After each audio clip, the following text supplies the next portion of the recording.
Bookworms, welcome back to my channel and to another review. Today I will be talking about a book written in 2018. I know that doesn't usually happen. I usually focus on older books, but I saw Stephen King's latest book, The Outsider, and it really looked interesting, so I thought, why not, let's read a recent book.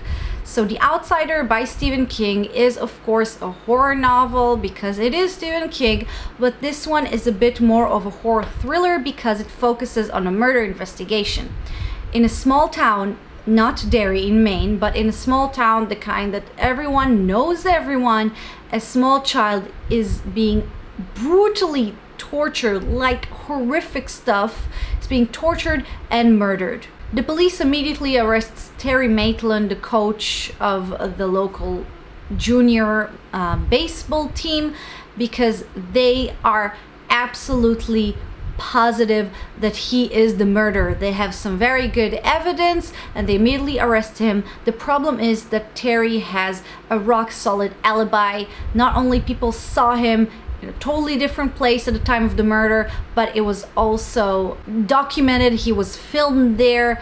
So the question is, how can one person be at two places at the same time? This impossible riddle is the basis of the investigation, which leads to some interesting, unexpected things. I mentioned in videos before that I have a love-hate relationship with Stephen King's books. I really love some of them and I really hate some others. Like when he's good, he's fantastic, but when he's bad, I'm so pissed off. I started so many books and didn't finish them because I just wanted to punch all the characters. As I said, this is his most recent book, and even though I was skeptic at the beginning, I really like this one. If you are like me and you like some tropes of Stephen King and his imagination and his horror, but you really dislike some other tropes like excessive swearing and sex scenes that are just there to be, ooh, look at me, I'm edgy. And another trope that he does that I can't stand is, I call it writing ADD, is when he has a plot line, but then he goes all the way there because he tells the life story of the man who asks the protagonists for directions.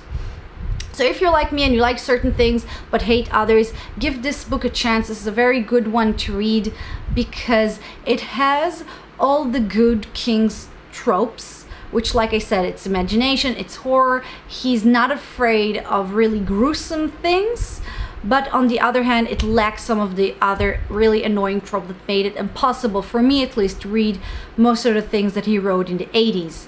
Did I ever mention that I hate The Shining?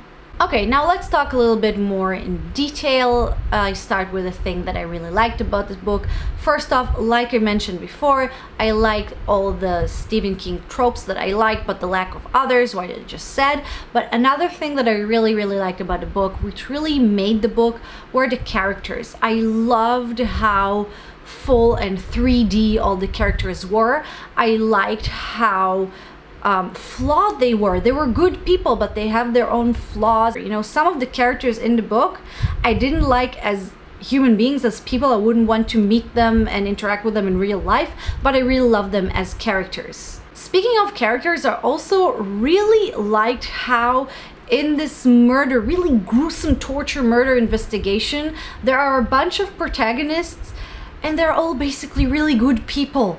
They are just human beings who want to do the right thing, and it was so refreshing to read a horror novel that, like I said, focuses on a really gruesome thing that doesn't have just a bunch of assholes as all the characters. Another cool thing about this book is that it has a bunch of references to other books and authors, from Agatha Christie to Harlan Coben, and there is this really great meta moment in the book when one of the characters is talking about Edgar Allan Poe and says that even though most people think that he wrote about the fantastical and uncanny, he actually wrote a lot about real psychological issues. And I thought it was really cool and meta because the same thing could be said about Stephen King. He's known for writing about devils and aliens and really supernatural, even evil things, but even in books where those are the main antagonists, there is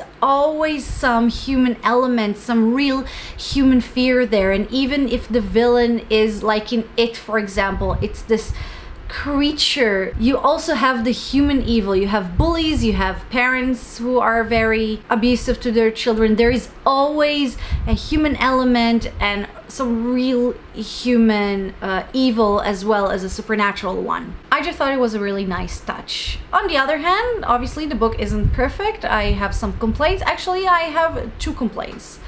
Number 1, this is something that really bothered me because I felt like it didn't make whole lot of sense and it was just put there to get the plot going. So like I said when I talked about the plot of the book, the police immediately arrest Terry Maitland because they are 150% positive that he is the murderer, even though it was a small town where everybody knows everyone, even though the evidence were really good but very circumstantial. There was not a single moment, not an ounce of doubt, not a second of, hold on a moment, I know this guy, he teaches my kid baseball, maybe he's not the murderer. Or, you know, someone says, no way that Terry's the murderer. There is no ounce of doubt. They're positive that this man that they know, that they've known so many years, they know his wife and children,